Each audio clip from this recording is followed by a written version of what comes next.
Hi guys, welcome back to Dimitra's Dishes. So today I'm going to teach you how to make bread. Now bread is very intimidating for some people, but it's super easy, especially with this new book that I've discovered, and I'm definitely going to give it a plug. It's called The New Artisan Bread in 5 Minutes a Day. And the authors are Jeff Hertzberg and Zoe Francois. I highly recommend that you get it. It's an awesome book, and you literally make the bread in no time. There's very little effort in it. It's super easy, and it's a must-have. So just wanted to put that out there, and then I'll take you over with the ingredients. So today we're just going to be making regular Italian-style bread, or you can really shape it however you want. This is the basic recipe, and it's not the same exact recipe that's in the book. I have tweaked it a little bit, so you can go on my website, www.dimitrasdishes.com, to get the entire recipe, but I highly recommend having that book. There's a lot of really cool information in there. So you need some unbleached bread flour. I love using unbleached bread flour. I try to use the best quality flour I can find. Active dry yeast, a little bit of semolina or corn flour. I always have semolina on hand, so I'm using that, but you can definitely use corn flour. You just need a little bit of it anyway. It's not going in the bread. Some sea salt, we already said yeast, and some warm water. That's really all you need. So I'm going to demonstrate in this bowl today, but it's ideal to do it in a big bucket if you have, or I don't have big buckets laying around the house. We have tons in the bakery, but they don't fit in my fridge. So, but there are buckets that will fit in your fridge. I just don't have one, so I'm using this. But you can also use a big pot, and that's probably better because it's going to rise. This is going to basically rise and become as big as the bowl, but it works. So what I did is I already put 2 teaspoons of yeast in the water, and now I'm going to measure out 6½ cups of my flour. Now when you measure it out, you want to scoop it up. You don't want to compress it. You want to kind of lighten it up. That's 2, 3, 4, 5, 6½ There we go. A tiny bit more for good luck. You can't mess this up, seriously. I'm going to put 1½ teaspoons of sea salt in this. And this is all unbleached unbleached flour, but you can do half and half. So you can do half whole wheat, like 3 or 3½ cups whole wheat, and 3 cups unbleached white flour. That comes out really good. It comes out more hearty, and it's more healthy because it's a whole wheat bread. Now at this point, I'm just going to whisk this up. And since I'm going to use this bread to make even some raisin bread, I'm not going to put any spices in it or any herbs. But at this point, you could pretty much throw in whatever herbs or spices that you like. Put in dried thyme, dried oregano, anything that you like. Put it in dried dill, and you can get creative if you're not using it to make any sort of like sweet bread. But since I am going to make some raisin bread with this batch right here, this makes 3 loaves of bread, by the way. Okay, so I mixed up my salt and my flour because salt does kill yeast, so I just want to make sure that it doesn't come directly in contact with the yeast.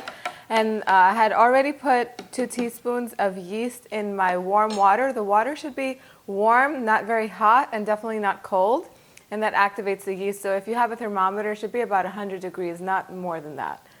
I'm going to pour it in my flour mixture. And this is the best part about this bread. Usually when you're making bread, you have to knead it either in a machine or with your hand for like 10-15 minutes to really form the gluten. But with this bread, you don't have to do that. All you have to do is mix it all up. You can use a spatula in the beginning until the flour and the water is all combined. It's going to be really sticky. I'm just going to go in and use my hands, but you don't need it. Because right after we do this, we're just going to leave it on the side and let it rise and let it sit for at least 2 hours. And that's going to do all the work for us. Okay, so that's it. It's done mixing. It literally takes just a couple of minutes, and it's going to be wet. So like I said, if it's not sticky and wet, add a little bit more water. It's really, you cannot mess it up. Just don't add too much water. But that's it. It's sticky. It's all incorporated. I didn't knead it for longer than probably 2 minutes max. And that's it. It's just going to sit in this bowl I'm going to cover it with plastic, or if you have like a pot cover, a lid that fits on this, put that on there. So I'm just going to cover it like this loosely. Let some of the air escape. I'm going to leave it for at least 2 hours. Now you can leave it for 2 hours, you can leave it for 3 hours or 4 hours. If you're doing this nighttime, you could leave it overnight. Doesn't matter. You cannot mess this up. Okay, seriously, that's it. That's all you do, you leave it. It's going to double up in size. If you're using whole wheat flour, it's not really going to fluff up that much because whole wheat flour is dense, so it's going to be a little more compressed than the white flour is going to be. So since I've already done this and I do this every day, I have one to show you what it looks like.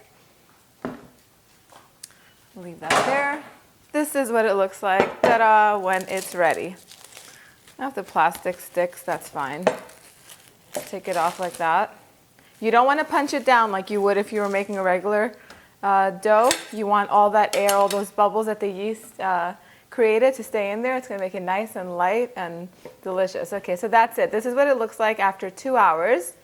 It's going to look like this after 3 hours, after 4 hours, after 6 hours. It's still going to look the same, but 2 hours is good enough. If you let it sit for 2 hours, that's perfectly fine.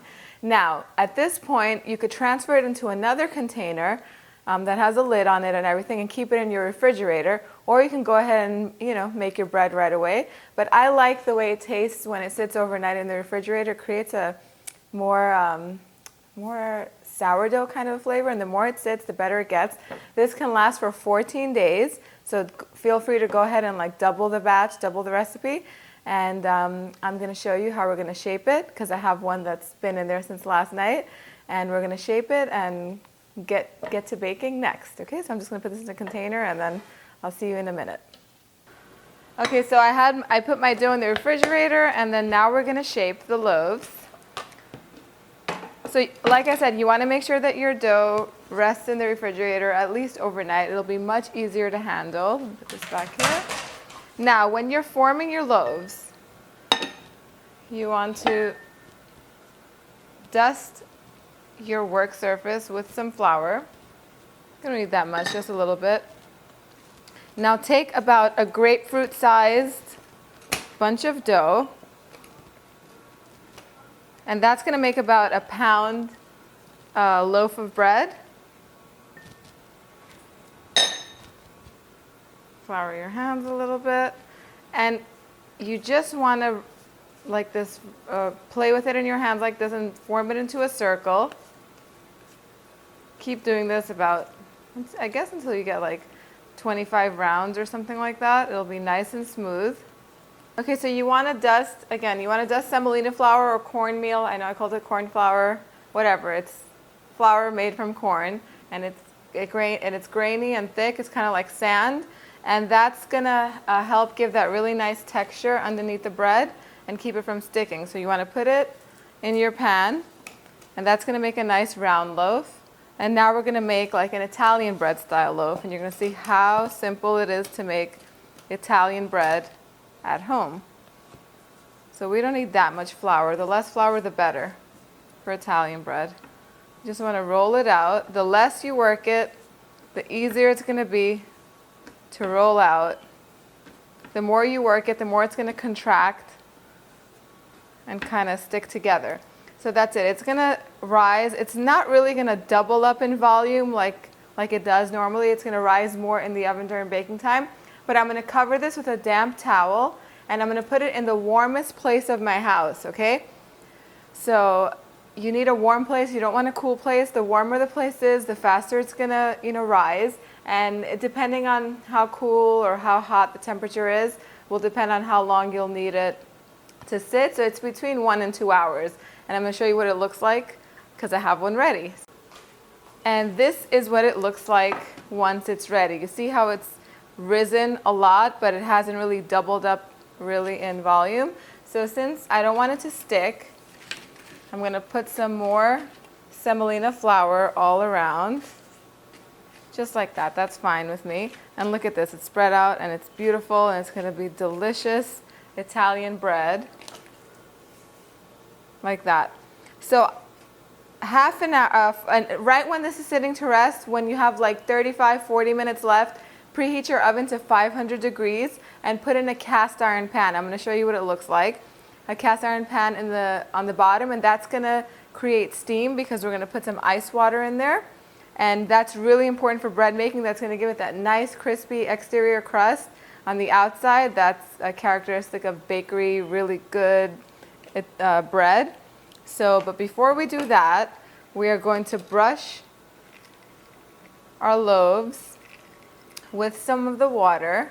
It doesn't have to be ice water, but I don't want to take out another glass of water. I'm just going to use the one I have right here. Again, if you wanted to put herbs in this, you could definitely put herbs in it. Whichever herbs you like, put in there. Oregano and thyme are really good. You can sprinkle some sesame seeds on top, and that adds a lot of really good flavor. I'm just going to put sesame seeds on my Italian bread because that's a characteristic of Italian bread, right? When you go to the bakery and you get Italian bread, a lot of times there's sesame seeds on it.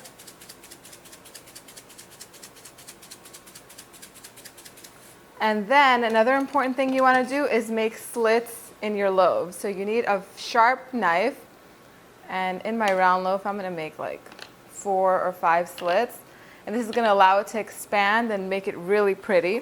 And on my Italian bread loaf I'm going to do slits down the center like this.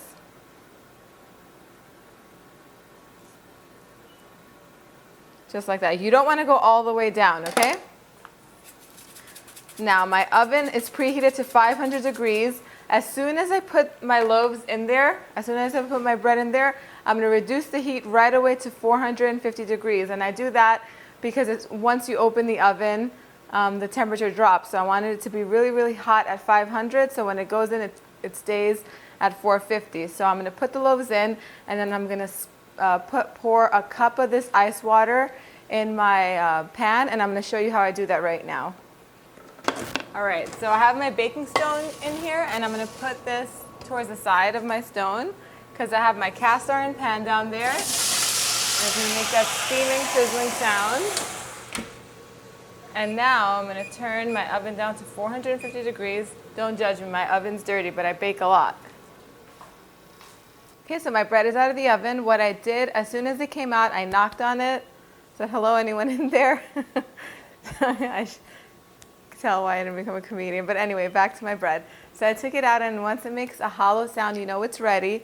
And as soon as it comes out, you want to wrap it up in like a towel or something and let it rest for about 20 minutes. But, I'm going to skip that step right now just so I can show you what it looks like in the inside because I don't have patience to show you what it looks like at 20 minutes. Aren't these towels cute? My friend Shazia gave this to me as a gift, and she put my logo on it. I thought that was really pretty. Thank you, Shazia. And guess why they're blue and white? Because those are the colors of the Greek flag. See, you learn something new every day over here. So now let me show you the bread. It's really beautiful. This is the first one that we made. You see, you can make them any shape. And then here is our Italian bread. Look at that. Isn't that pretty?